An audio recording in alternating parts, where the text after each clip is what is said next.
Hey, Liz. Hello, Jason Brock. Ooh, so formal. Ooh. Jason Brock. First and last name. I know. Hey, What's that, girl? We're not recording on a typical day today. I know. This is a special recording day. This is. And it's also kind of a special edition. I alluded to the fact that I felt like God was, I don't even know the right word to put on it, calling, nudging, laying something on my heart, you know, one of those things. Whispering, like take your pick, about prison ministry. And it was so, I don't know, it felt real random because I think I even shared this in the episode, is that I don't have a connection to the prison system, you know, past or current. And so it's a little confusing, you know, when you hear God whisper something and it doesn't really make sense. Well, but in spite of it not making sense, we found ourselves yesterday driving an hour kind of into, we'll call nowhere. it rural West Tennessee. Very, very rural. To the West Tennessee State Penitentiary. Yes, a very hard word to spell and pronounce, but we were invited by someone from our church who is involved in Kairos Ministry, prison ministry, and I will link to their YouTube channel in the show notes because, I mean, I watched the trailer that sort of tells about what their ministry does, and it's very powerful. It's only 2 minutes, but I was tearing up, and I've watched it multiple times today, just soaking it in. And I think I teared up every single time I watched it because we went to the men's side. So there's a women's rehabilitation center on this campus, but I believe, if I'm not mistaken, like the main campus is for men.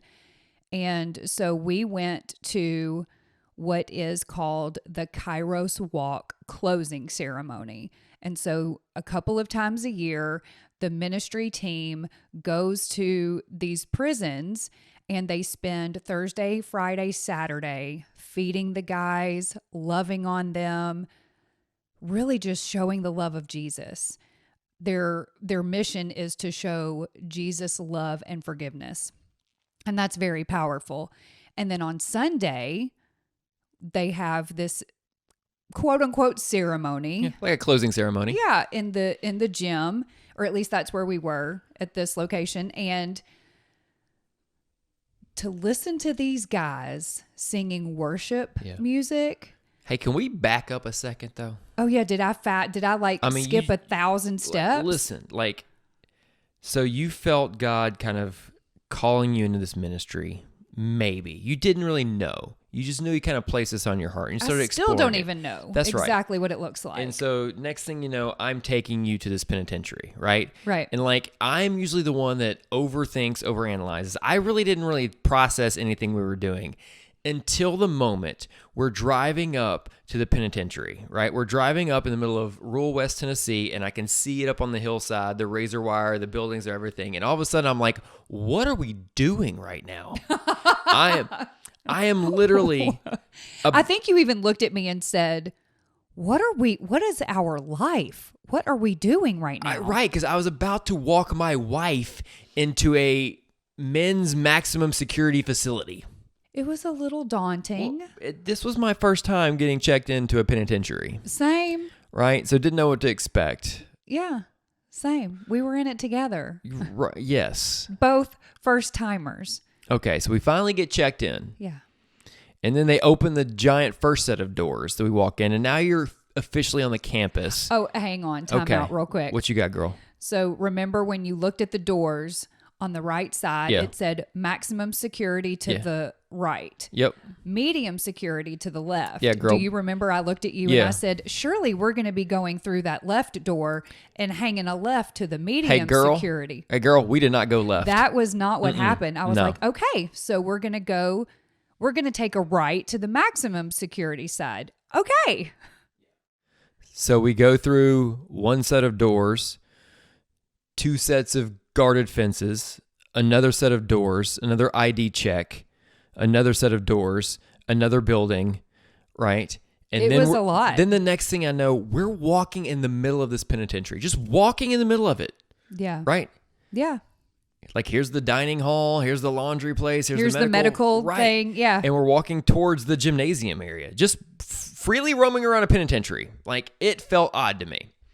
But not me. That's what's so funny. Well, I mean, I wasn't there. Well, not odd from a place of like concern or fear. It was like, this is just weird to just be walking in the middle of a penitentiary. Why that wasn't weird for you? That's a whole different podcast, maybe. I think that I am just so not in my head like you are. I spend most of my time just soaking in my surroundings and sort of blissfully unaware. You're unaware that you're walking in the middle of a penitentiary, girl. I don't know. It just, to me, it's an adventure. But I think part of it for me is I have my wife on this campus, this men's maximum security facility. Yeah. And so here we are. We walk in this gym. I didn't know what to expect when we walked in the gym. This is the first moment that I was like, uh-oh. Correct. Right. Well, we walk in this gym. Okay, on the floor is the 24 guys that kind of participated in the weekend experience. Like in the bleachers is like another 30 to 40 inmates that have done it before and are there. So kind of like in the stands being a part of it. And then there's like us and some other volunteers. So let's call it those 30 of us non-inmates, like 70 inmates. So 100 people in this gym all together. One female security guard. Right. Okay. Now, I'm sure she was a baddie, but still, there's 100 people. You said a baddie. 70 inmates. That's awesome. 30 of us not prisoners all together. There's like 7 women in there. You're one of them, my wife. And of course, like all eyes are on us. And I'm like, what have we really gotten into here? Yet I had no clue that all eyes were on us. Because again, I'm just looking around, taking it all in. I see, this chain link, paper chain link thing that is, I would say, hundreds of feet long on the floor. And we'll get to what that was in a minute. But you know what you just made me think of when you were describing what you saw when you walked in? Do you know what it kind of reminded me of now that I'm replaying all of it? Come on. It was kind of like a pep rally. It was like a pep rally. Do you see what I'm saying? I mean, like for those who are listening or watching and you're trying to picture what's going on, just think of, 2:30 p.m. high school gymnasium, or at least it was 2:30 at my school. Pep rally to get everyone pumped up about the upcoming game. That's kind of what this felt like. yeah, and we're walking to center court. Yeah. Yeah. Well, Like all eyes on us, we are right? right in the middle of it. And so that's where I was like noticing, because I'm observing the whole situation going on, and I'm like, wow, this is not exactly what I expected. Well, and because you are my husband, there's that protective side of you, which I'm not going to lie is very attractive and very sweet. And when you told me that after the fact, I think my heart grew 2 sizes for you. But because that is very sweet. But I never felt like I was in danger. I never feared for my safety. I wouldn't say that I felt at home, but I was oddly and eerily comfortable. And I think that was just the Holy Spirit giving me a peace about the situation. Yeah, there was never a moment I felt unsafe. I was intellectually processing the environment and intellectually going, okay, this could go bad real fast. Right. You're playing out different scenarios. Correct. Just what I do. And I'm Yeah. just observing the situation. But in terms of actually feeling unsafe, never the case at all. And then, we kind of sit down and then the worship music starts. Right. And so even any of the intellectual unsafe evaluating the environment melted away. Like when the worship started. That's what was amazing for me. It's like as soon as the worship started, we were all just part of this group worshiping together. Yeah. It wasn't guests and inmates. It was all of us singing together. with an unproduced environment, with rough microphones, with terrible acoustics in a gym, like didn't matter. Did not matter one Didn't bit. matter. They, No smoke machine. No smoke machine, no lighting effects, just real and raw, and what I believe was just authentic praise and worship. And I don't know about you, but I felt like there was a sense of gratitude. I think that there was a big sense of gratitude from the inmates, not just for the whole ministry, but just for the attention that they were given. Because when some of them started getting up and talking, you know, you and I talked about one guy who said, I don't want this to just be a lesson. I want this to be a journey. And to me, that's like, it's gratitude. He is expressing gratitude for the people who were coming and showing them just love, unconditional love. Yeah. So after we did like a worship set, it was the moment where the inmates had their time to come up and just kind of reflect on the weekend. They kind of did these in groups of families, and then they individually kind of came up and reflecting just what it meant to them, what God's doing in their life, what they've learned in terms of like almost brotherly love and companionship, and what they learned in terms of forgiveness, and what they learned in terms of the power of prayer, and just the vulnerability and honesty and rawness of it all was just so powerful for me. And you mentioned the chain, right? You want to explain what the chain was? Yeah. So at various churches, like leading up to this weekend, at various churches, there are strips of, I think it's literally just like cute little kids' construction paper in different colors. And you write down your prayer for the men at the prison. And Kairos, what they do is they make a chain link out of these prayers. And it was huge. I mean, it basically was snaking like all throughout the unused half court that we weren't on. And you think about it and it's like, oh, it's just silly construction paper. Not to these guys. I feel like at least half of them mentioned that prayer, that chain link prayer thing, and how much it meant to them, because they're like, who am I that you would pray for me, a prisoner, a convicted felon, and you're praying for me and you don't even know me? Like, that is powerful. It's even deeper than that. You could just feel the sense of, I haven't been loved in a long time, or the sense of, I felt forgotten. And whether it's a placemat that some kids drew on, or a prayer chain that somebody that'll never meet them or never even experience what we experienced in that room cared enough to write something down, like they were like, I feel loved like I've never felt loved before. I feel seen like I've never felt seen before. And the vulnerability in that, for these men to stand up there and talk about that and just pour their heart out, I made this statement to a couple of folks today. I said there was three things that really jumped out at me in this experience. The first was when you're sitting there and you're worshiping in this gym with this unpolished environment, and all of us men in our just awful voices and just all of the mess and brokenness that just comes with everything. I was like, is this a reflection of like the early church? Everybody's trying to figure it out. Everybody's trying to understand what does it look like to actually follow Jesus, and what does it look like to actually take God's grace and apply that to their life. I was like, is this the real life reflection of that? One. And then two, I was like, and then when I hear these men talk, we're sitting in this maximum security prison, but the sense of freedom I hear in their voice, in terms of freedom, in terms of feeling forgiven or being able to forgive themselves or being able to talk openly, is more freedom than I sometimes sense when I just talk to somebody at the coffee shop down the road. Right?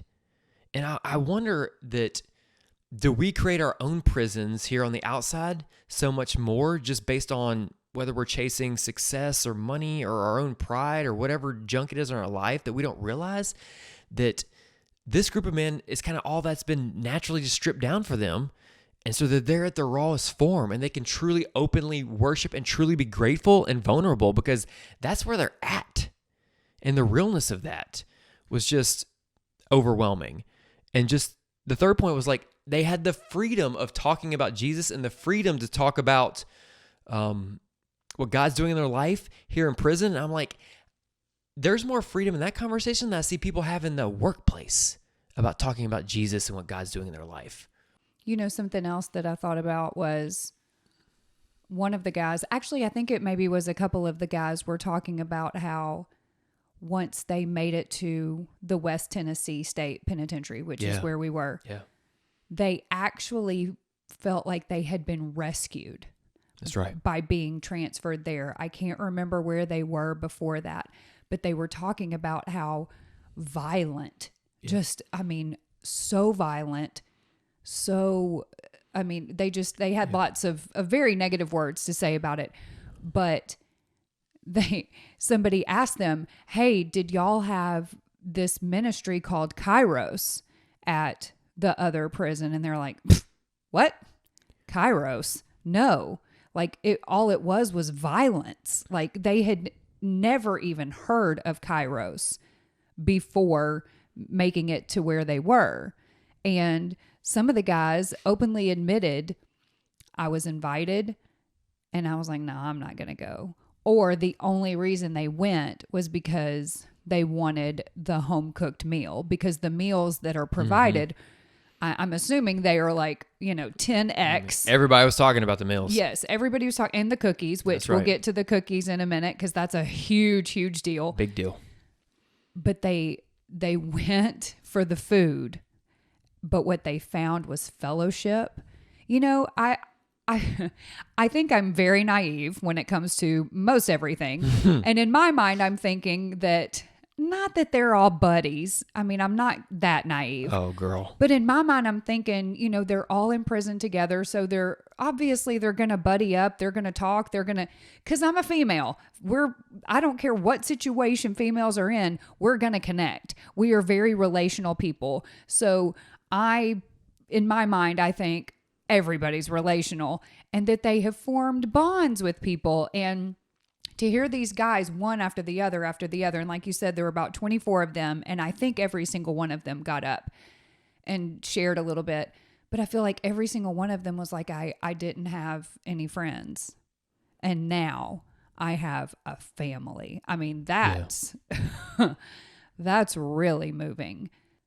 We can't talk about Kairos and not talk about the cookies. Girl, ain't nobody know what the cookies are about. You better tell them what the cookies are about. So the guy at our church, he makes a really big deal about it. And I thought that he was just exaggerating. I really thought about the cookies. The cookie thing was silly until we went there. I mean, I didn't think it was silly because hello, chocolate chip. But these guys look forward. I think one of them even was like, where are the cookies? Like, it is such a big deal. And I guess it's because, do you think it's because it's just a special treat and it makes them feel special and they haven't felt that way in so long because of where they are, what they've done, et cetera, et cetera? Well, I think anything that breaks the routine, right? You got to think you pretty much have a set structure every single day. So anything that's out of the norm, as new and different, is probably welcomed. Yeah. So every single prisoner, every single inmate gets a dozen cookies. And even when we walked into the gym, did not expect this. We were handed a dozen cookies, and I'm like, oh boy, kids are gonna love this.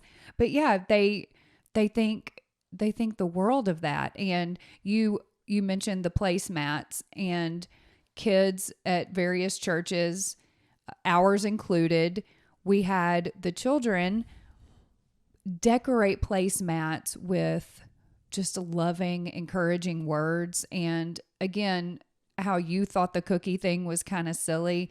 In my mind, I'm thinking, these are little kid placemats. Yeah. They're not going to it's not going to be a big deal to them.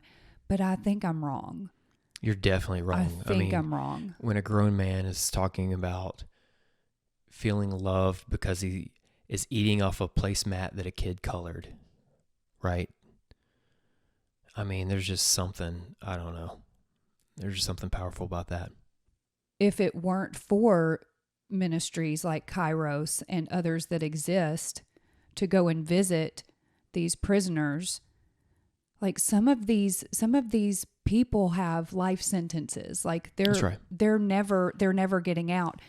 And to think that there might be those who are not reached by something like this, and so they will never feel that forgiveness, that love, that, yeah, you screwed up big time.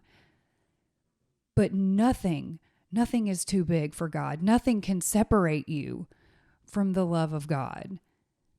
Like that, that's kind of heartbreaking to think about. Well, it makes me think that one man that stood up and he had to choose between, am I going to go to Kairos or am I going to see my kids today? Because their kids are supposed to come and visit. Right, same day. And he's like, I haven't seen my kids in a while. I don't get to see them very often. I'm going to choose my kids.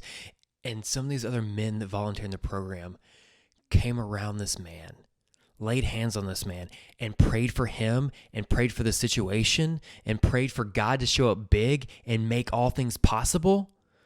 And the next thing you know, he's able to both see his kids and still participate. Yeah. And it just, to hear story after story about them talk about the power of prayer, I think a lot of times we get so caught up in our own Christian walk that prayer becomes trite or just part of our routine, and it loses the magic. I'm going to say magic's a bad word. It loses the magnitude. The magnitude and power and holiness of it and the gravity of prayer.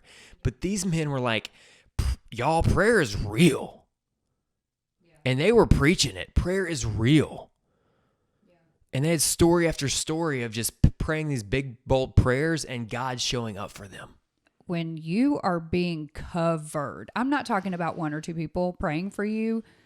I like the picture that it paints when you say you were being covered.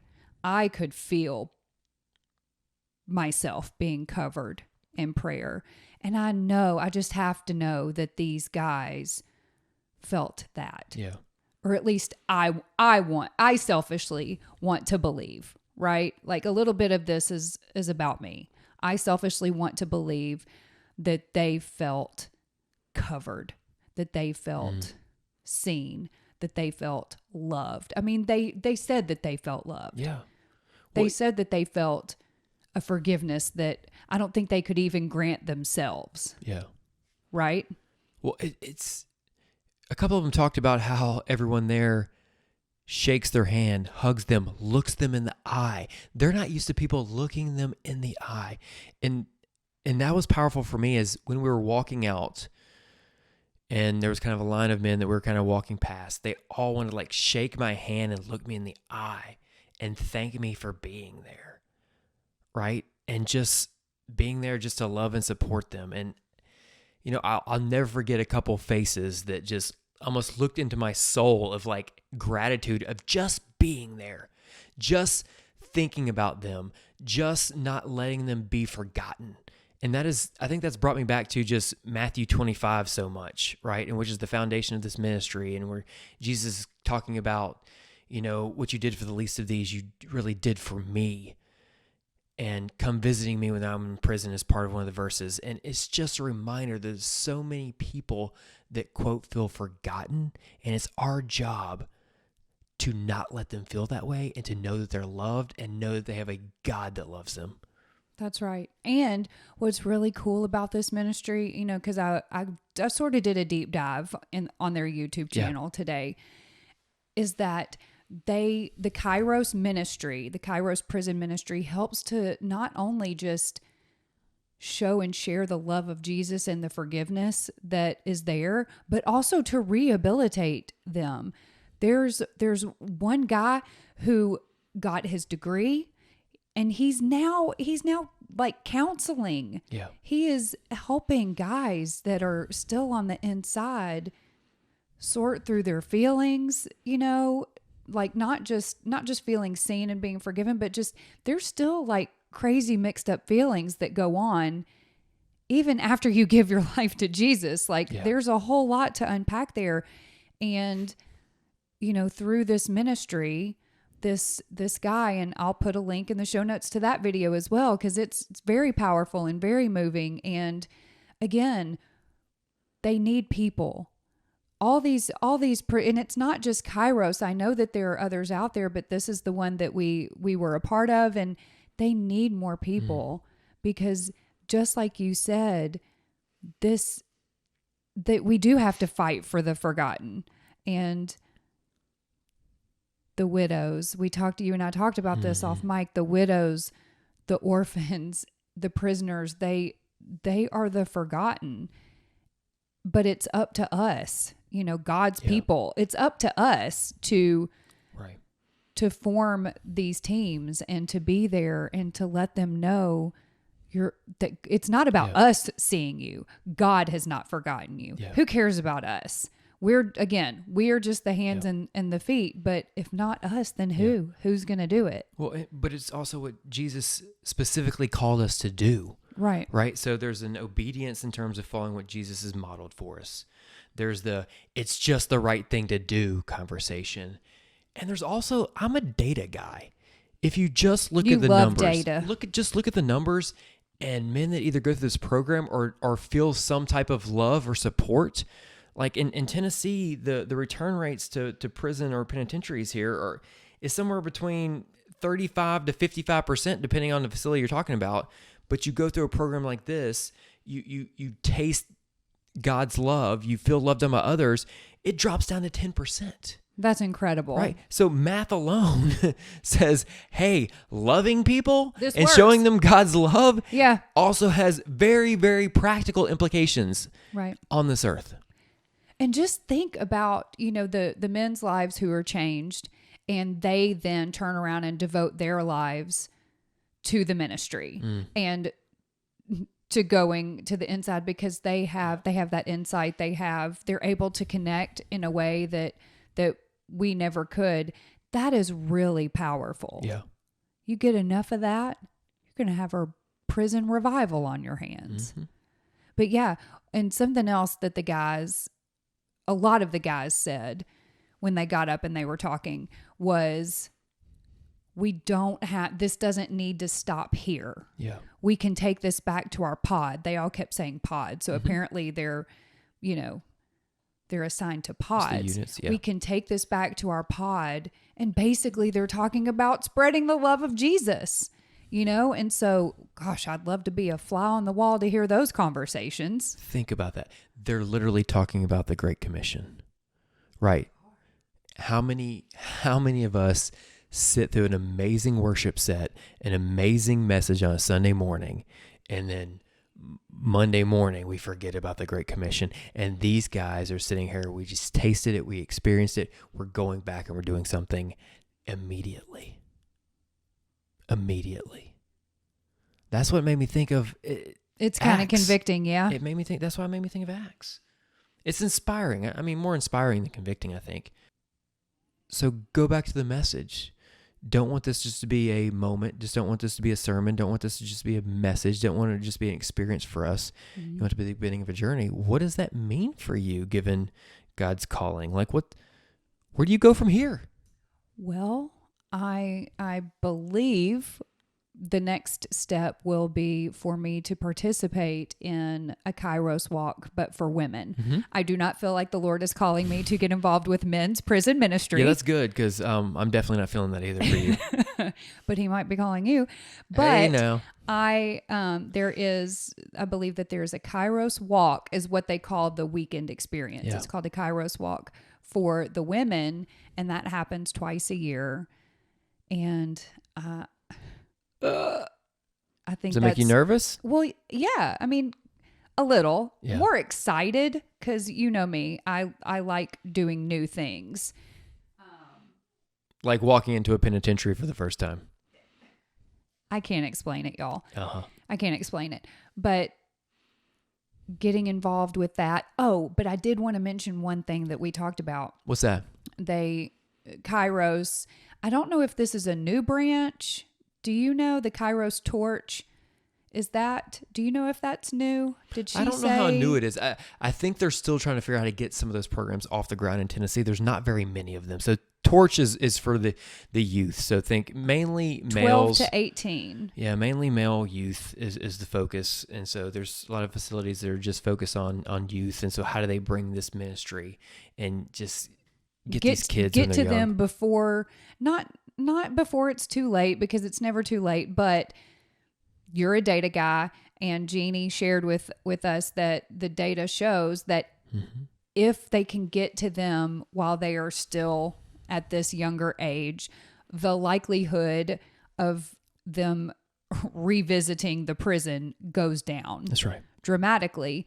And so as we wrap up, I want, again, I always like to challenge y'all with something, but I'm just going to give you one assignment, and that's just to pray. Pray for the Kairos Prison Ministry. Pray for the team leaders. Pray for those that are trying to get this Torch division up and running. Can we be real specific on that? Sure. I mean, there's a facility in Somerville, and they're trying to figure out how to get this program in the Somerville facility for youth. Okay, there you go. Like, that is the very specific prayer. And I'll put a link to that in the show notes as well. I'm going to link, just look in the show notes, because there's going to be a bunch of links, a bunch of videos that you can look at. You know what, y'all? I'll type out a prayer. So all you have to do is look at your phone and say, Lord, and then you just read the prayer, because I believe in the power of prayer. We saw it. I know Jason believes in the power of prayer. I know the Kairos Prison Ministry believes in the power of prayer. And I know we don't have a huge following, but we have enough of one that I know you got a little bit of faith, you can move mountains. If we can get 5 people that are praying in agreement to help spur on this ministry and to reach these men, and pray for their families too. Let's not forget, I don't want to close out this episode without mentioning, these people have families. They have moms, they have dads, they have wives and children. People who they feel that they have just let down and have been left by, like they have been forgotten by their families, some of them. Or even the moms that haven't forgotten their sons, but feel like they're serving time too, right along with them. Right? Feeling that they're questioning what they did as a mother. Right. Where did I go wrong? Yes. How could I have this? And they what if themselves to death. Yeah. And they're in their own version of a prison because of it. Yeah. Let's pray for them too. So, Kairos Prison Ministry, y'all. I can't wait for you to look at the links in the show notes, because these stories are inspiring, and I want y'all to learn more about it. And you can send me a message, send me an email, farmorepodcast@gmail.com, if you want more information, if you want to know, hey, how can I possibly get involved in some way, even if it's just financially, because you want to support the ministry. But we are so glad you're here. I'm so glad you're here. You know what I'm grateful for? Me. Yes. And specifically, there's no way I'm walking in that facility if it wasn't for your boldness and willing to follow what God was whispering. Aww. Right? You were listening to what God was whispering, and you asked questions, and you just pursued the conversation, which just led us to Henning, Tennessee. So I'm proud of you, girl. Thank you. You're going to make me cry a little bit. I need to wrap up before I start crying. Thank you all so much for being here. If you are not following us on social, we are at Far More Podcast on everything. I'm not going to list them anymore because y'all know what they are. You know what all the social media channels are. So follow us. And again, if you want to send me an email, farmorepodcast@gmail.com. And we will catch y'all next time. See ya.